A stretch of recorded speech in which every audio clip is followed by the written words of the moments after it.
నమస్తే welcome to our channel. గత ప్రభుత్వ హయాంలో సకల శాఖ మంత్రిగా వ్యవహరించినటువంటి సజ్జల రామకృష్ణారెడ్డి ప్రెస్ మీట్ పెట్టి కొన్ని కీలక అంశాలు మాట్లాడారు. మరి గతంలో తాము ఎప్పుడూ కూడా విజనరీగానే ఉన్నామని, ఇప్పుడు కూడా విజనరీగానే ఉన్నారని, కానీ చంద్రబాబు నాయుడు గారు వచ్చిన వెంటనే 2,00,000 కోట్లు అప్పులు చేశారని చెప్తూనే మేము వచ్చే వరకు లక్షల కోట్ల రూపాయలు అప్పు చేయకపోతే సరిపోతుందని ఆయన అన్నారు.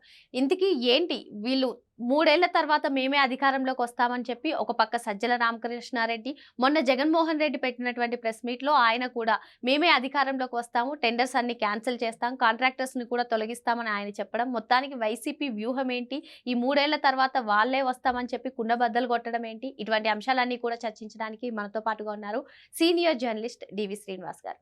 నమస్తే సార్. నమస్తే. ఈరోజు సజ్జల రామకృష్ణారెడ్డి ప్రెస్ మీట్ పెట్టి ఒక పక్క ప్రభుత్వాన్ని విమర్శలు చేస్తూనే మరో పక్క మేము అధికారంలోకి వచ్చే వరకు కూడా చంద్రబాబు నాయుడు గారు లక్షల కోట్ల అప్పు చేయకపోతే చాలు అంటున్నారు. సార్ ఏంటి అసలు? మొన్న జగన్మోహన్ రెడ్డి కూడా మేమే అధికారంలోకి వస్తాం, అప్పుడు టెండర్లన్నీ రద్దు చేస్తాం, కాంట్రాక్టర్లందరినీ కూడా తొలగిస్తామని చెప్తున్నారు. వైసీపీ వ్యూహం ఏ విధంగా ఉందంటారో, అసలు ఎందుకు వీళ్ళు పదే 3 ఏళ్ల తర్వాత మేమే వస్తామని చెప్తున్నారు, అసలు 11కి ఎందుకు పడిపోయారని సమీక్షించుకున్న దాఖలాలు ఉన్నాయంటారా? ఏం చెప్తారు?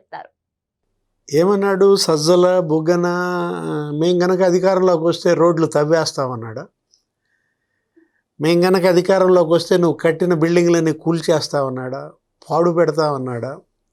అంటే ఇప్పుడు మీరు గనక మెడికల్ కాలేజీలకి టెండర్లు వేస్తే మేము వచ్చి రద్దు చేస్తామని జగన్మోహన్ రెడ్డి అన్నాడంటే, ఇట్లా ఈ విధంగా బెదిరించటం, ఈ విధంగా బ్లాక్మెయిల్ చేయడం, అంటే అసలు ఈ వార్నింగ్లు ఇవ్వడం ఏంటి? వీళ్ళు పొలిటికల్ లీడర్సా, రౌడీ షీటర్సా? నాకేం తేడా కనపడతలా. ఏది రౌడీ షీటర్స్లా బిహేవ్ చేస్తున్నారు. అసలు ఒక ముఖ్యమంత్రిగా పనిచేసిన ఆయన మెడికల్ కాలేజీలు టెండర్లు వేశారంటే ఊరుకోను అనగానే నీకేం గుర్తొచ్చింది? నాకు గతంలో మద్యం షాపులకి వేస్తుంటారు, ఏది ఆ టెండర్లు వేస్తూ ఉంటారు ఆ లిక్కర్ షాపుల వాళ్ళు. అక్కడ రౌడీలు కదా, మద్యం అంటే నీకు తెలిసిందేమో రౌడీలే కదా మొత్తం. వాళ్ళు ఒకళ్ళ దగ్గర ఒకళ్ళ టెండర్లు లాక్కోవటం, చించేయటం, చంపుతామని బెదిరియటం ఎవరు చేసే పనులే? నాయకులు చేసే పనులేనా? నాయకుడు మాట్లాడే మాటలేనా? ఒక డాన్ జగన్మోహన్ రెడ్డి ఆ బెదిరింపులో నాకేం కనపడుతుంది అంటే, ఒకటి సజ్జల రామకృష్ణారెడ్డి మాట్లాడుతూ ఏమన్నాడు? చంద్రబాబు నాయుడు సెన్సిబుల్గా ఆలోచించి అప్పులు చేయాలంటున్నాడు.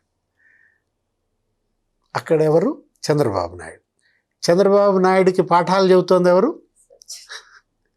అంటే ఇప్పుడు హనుమంతుడి ముందు నువ్వు కుప్పి గంతులు వేస్తున్నావా? ఆయన మాట్లాడితే తోక కట్ చేస్తా అంటున్నాడు, లేనిపోయింది. జాగ్రత్త, ఆ తోకలు జాగ్రత్తగా పెట్టుకోండి. చంద్రబాబు ఈ మధ్య ఎవరితో మాట్లాడినా ఏమంటున్నాడు? జాగ్రత్త, తోక కట్ చేస్తా అంటున్నాడు. అది ఆయనకి ఏదో అట్లా అలవాటైంది. ఒకటి, ఆయనకి సెన్సిబుల్గా ఆలోచించండి, అప్పులు చేయండి అని నువ్వు చెప్పటం ఏంటి? చంద్రబాబు ఇప్పటికి 30 ఏళ్ల క్రితమే సీఎం. అసలు అప్పుడు నువ్వు ఎక్కడున్నా? నాకు తెలియక అడుగుతున్నా. చంద్రబాబు మొదటిసారి ముఖ్యమంత్రిగా ప్రమాణ స్వీకారం చేసినప్పుడు ఈ సజ్జలు ఎక్కడున్నాడు చెప్పు? ఈ బుగ్గన ఎక్కడున్నాడు చెప్పు?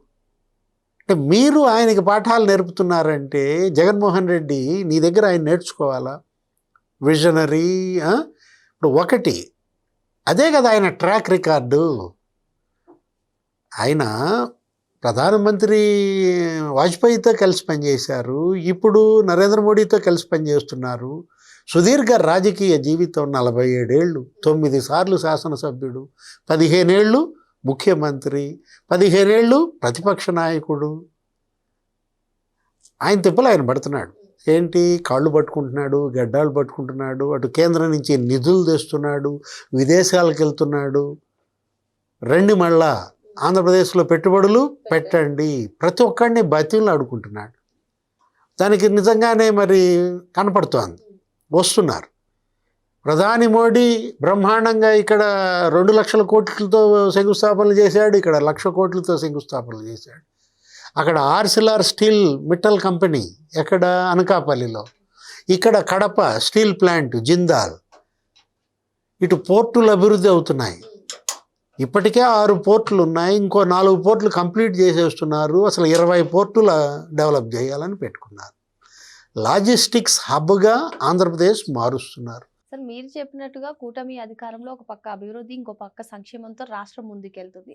మరి వైసీపీ నుంచి ఎవరు వచ్చినా సరే మేమే అధికారంలోకి వచ్చేది, ఒక 3 ఏళ్ళు ఓపిక పట్టండి. ఇప్పుడు సజ్జలు కానివ్వండి, జగన్మోహన్ రెడ్డి కానివ్వండి, ఏంటి దీన్ని కాన్ఫిడెన్స్ అనుకోవాలా, ఓవర్ కాన్ఫిడెన్స్ అనుకోవాలా? అసలు వైసీపీ ఏం ఆలోచిస్తుంది అంటారు?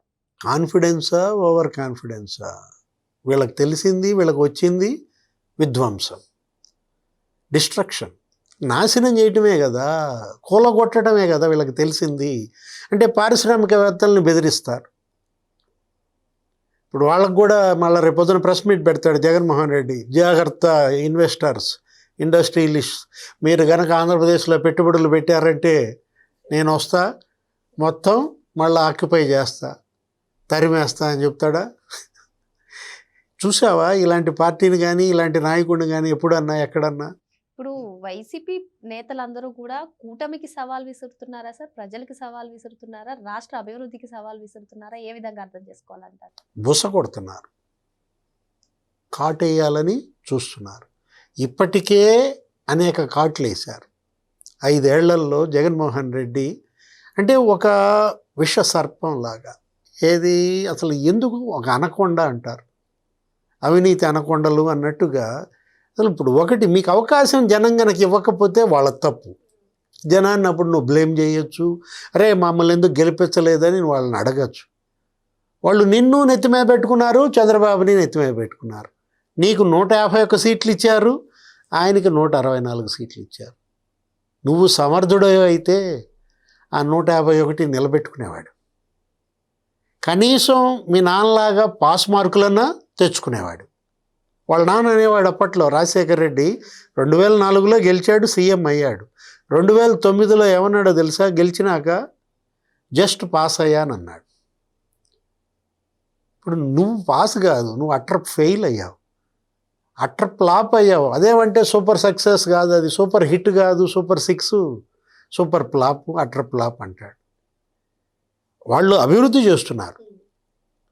క్వాంటమ్ వ్యాలీ నువ్వెందుకు తేలా చెప్పు? అసలు క్వాంటమ్ వ్యాలీ అనే ఆలోచనే నువ్వు చేసావా? బ్రహ్మాండంగా రేపు జనవరి కల్లా అది కంప్లీట్ చేస్తారంట. 2026 జనవరికి 156 క్యూబిట్ సామర్థ్యంతో క్వాంటమ్ వ్యాలీ అమరావతిలో రెడీ అయిపోతుంది. సెమీ కండక్టర్స్ హబ్గా రాయలసీమ మారుతుంది. అటు జపాన్, ఇటు కొరియా వాళ్ళు అక్కడ సెమీ కండక్టర్స్ ప్లాంట్స్ 15,000 కోట్లతో పెడతామంటున్నారు. కేంద్ర కేబినెట్ ఆమోదించింది. నువ్వెందుకు తేలేకపోయావు? కేంద్రం ఇప్పుడు ఈ 16 నెలల్లో దగ్గర 1,60,000 కోట్లు ఇచ్చింది. 3 లక్షల కోట్లు ఇప్పించింది. ఇప్పుడు ఇవాళ చంద్రబాబు ఏది అడిగితే అది కేంద్రం ఇస్తోంది. అమరావతికి 63,000 కోట్లతో నీకు లోన్లు ఇప్పించారు, వాళ్లే గ్యారంటీ ఉన్నారు, వర్కులు బ్రహ్మాండంగా సాగుతున్నాయి. పోలవరానికి 12,500 కోట్లు ఇచ్చారు. విశాఖ స్టీల్ ప్లాంట్కి 14,400 కోట్లు ఇచ్చారు. కనపడతలేదా? సెన్సిబుల్గా ఆలోచించండి. ఎవరు సెన్సిబుల్గా ఆలోచించాలి? సజ్జలు చెప్పాలి. బుగ్గన రాజేంద్రనాథ్ రెడ్డి అప్పులు ఏదో మాట్లాడతాడు. ఆయన తెచ్చిన అప్పులు, నువ్వు 2 లక్షల కోట్ల అప్పులు తెచ్చావు, నువ్వు తేలా? నువ్వేమైనా తక్కువ తెచ్చావా? నువ్వెంత తెచ్చావో అప్పులు వాళ్ళు అంతే తెస్తున్నారు, అంతకన్నా ఎక్కువేమీ తేవడం లేదు.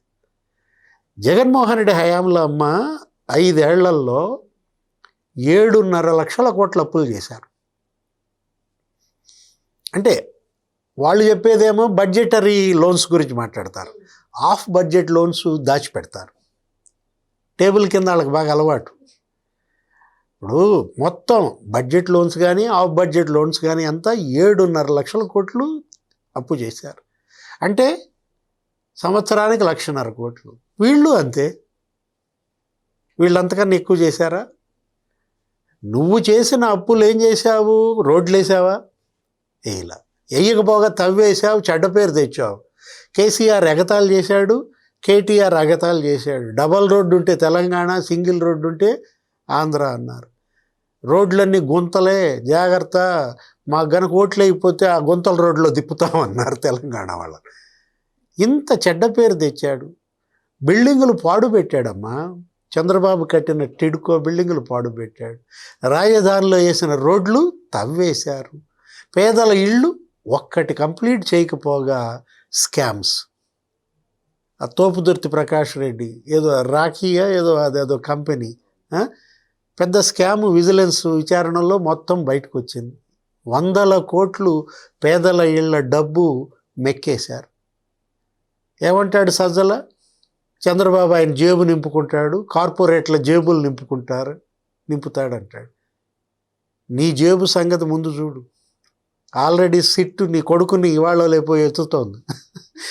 సజ్జల భార్గవ రెడ్డి అతనికి అందే అంటున్నారు మద్యం ముడుపులు. అంటే ఒకటి, తెచ్చిన అప్పుల్ని సద్వినియోగం చేశారా, దుర్వినియోగం చేశారా, అది ముఖ్యం. నువ్వేమన్నావు? 2,40,000 కోట్లు పేదల ఖాతాలో వేశాను, డీబీటీ బటన్లు 136 సార్లు నొక్కాను అంటూ నీ సొమ్మేదో పంచినట్టుగా బిల్డప్ ఇచ్చావు. జనానికి కోపం వచ్చింది. ఇచ్చింది నీ సొమ్ము కాదు కదా, అది జనం సొమ్ము. జనంకి ఇచ్చి నేను ఇచ్చానని బిల్డప్ ఇస్తే ఇప్పుడు ఈయనున్నాడు. ఇప్పుడు చంద్రబాబు 15 నెలల్లో 1,50,000 కోట్లు ఇచ్చాడు. 15 నెలల్లో ఆయనే ఇంటికి వచ్చి ఇస్తున్నాడు. ముఖ్యమంత్రే వాలంటీర్గా మారాడమ్మా. మరి ఆ జగన్మోహన్ రెడ్డి ముఖ్యమంత్రిగా ఎక్కడున్నాడు? పేదవాడింటికి రావడం దేవుడెరుగు. ఆయన ప్యాలెస్కి వెళ్తే కలవల. అతను ఎవరు? జల్లేపల్లి సీను, కోడికత్తి సీను తల్లి ఆయన ఇంటి ముందు ఎన్ని రోజులు ఉందమ్మా? ఒక్కసారి నీతో మాట్లాడతానయ్యా అంటే కనీసం కలిశాడా? వెళ్ళేటప్పుడు వచ్చేటప్పుడు ప్యాలెస్లోంచి బయటికి రాలేదు. బయటకు వస్తేనేమో పరదాలు కట్టుకుని వెళ్ళిపోయాడు. నువ్వు ముఖ్యమంత్రిగా అది. ఇప్పుడు ఈయన ముఖ్యమంత్రిగా పరదాలు కాదు, అసలు ఆయన వచ్చి ఇంట్లో వచ్చి కూర్చుంటున్నాడు. ఆయన టీ పెట్టి మనకిస్తున్నాడు. ఇప్పుడు ఆయన అసలు ఆటో ఎక్కిపోతున్నాడు. మొన్న ఎవరు ఆటో కార్మికుడి ఆటోలో చూసా చంద్రబాబుని. ముఖ్యమంత్రి ఆటోలో వెళ్తున్నాడంటే అది కదా సింప్లిసిటీ. వీళ్ళ కంటికి అవన్నీ జిమ్మిక్స్. ఇప్పుడు 15 నెలల్లో 15 మంది పేదల ఇళ్ళకెళ్ళి తలుపు కొట్టి లోపలికి వెళ్ళి మీ కష్టం ఏంటి అని అడిగాడు. నాకు మాత్రం 4.0 CBN 4.0 చూస్తుంటే నాకే ఆశ్చర్యంగా ఉంది. 1.0లో ఒక చంద్రబాబుని చూసా, 2.0లో రెండో చంద్రబాబుని చూసా, 3.0లో మూడో చంద్రబాబు, ఇప్పుడు 4గో చంద్రబాబు కనపడుతున్నాడు. అంటే ఒకటి, ఆయన దగ్గర నేర్చుకోవాల్సింది, మనం అందిపుచ్చుకోవాల్సింది ఆయనతో పాటు పని చేయటం. ఆయన పనిని నమ్ముకున్నాడు, నువ్వు పనిని దోచావు. ఎంత తేడా ఉంది. ఇప్పుడు ఆయన కట్టుబడి, నువ్వు కూల్చివేత. అది నిర్మాణం, నీది విధ్వంసం. ఆయన పేదలకేమో పంచిపెడుతున్నాడు, నువ్వేమో పేదల పొట్టగొట్టావు. అన్న క్యాంటీన్లు పెట్టాడు ఆయన, నువ్వు మూసేసావు. అక్కడ తెలియలేదమ్మా, ఇంకెక్కడో అవసరంలా నీకు. అన్న క్యాంటీన్ల విషయంలో ఎవరన్నా మూసేస్తారా? 5 రూపాయలకు అన్నం పెడుతుంటే నువ్వు లాగేసావే ముద్ద. అంటే పేదోడి నోటికాడ ముద్ద లాక్కున్న ముఖ్యమంత్రిగా జగన్మోహన్ రెడ్డి, పేదోడికి ఇంత పెట్టిన ముఖ్యమంత్రిగా చంద్రబాబు ఉంటే సజ్జలు ఏమంటాడు? అప్పులు చేయబాగా, లేకపోతే మళ్ళీ మేము వస్తాం. ఏంటి ఎక్కడికి వచ్చేది? ఇంకా నిన్ను రానిస్తారా? వచ్చినప్పుడే పిండి కొట్టావు కదా నెత్తినెక్కి, మళ్ళా పిండి కొట్టించుకోవడానికి జనం సిద్ధంగా ఉన్నారా? మరి జగన్మోహన్ రెడ్డి, వైసీపీ నేతలందరూ కూడా ఎంత ప్రగల్భాలు పలికినా ఆల్రెడీ ప్రజలు ఒక తీర్పునిచ్చారని, మరి 2029లో మరో తీర్పు ఇవ్వడానికి ప్రజలు సిద్ధంగా ఉన్నారని, ఈ ప్రగల్భాలుగానే మిగిలిపోతాయని చెప్పి డివిఎస్ గారు చెప్తున్నారు. మరో అంశంతో మళ్ళీ కలుద్దాం. Thank you sir. నమస్తే.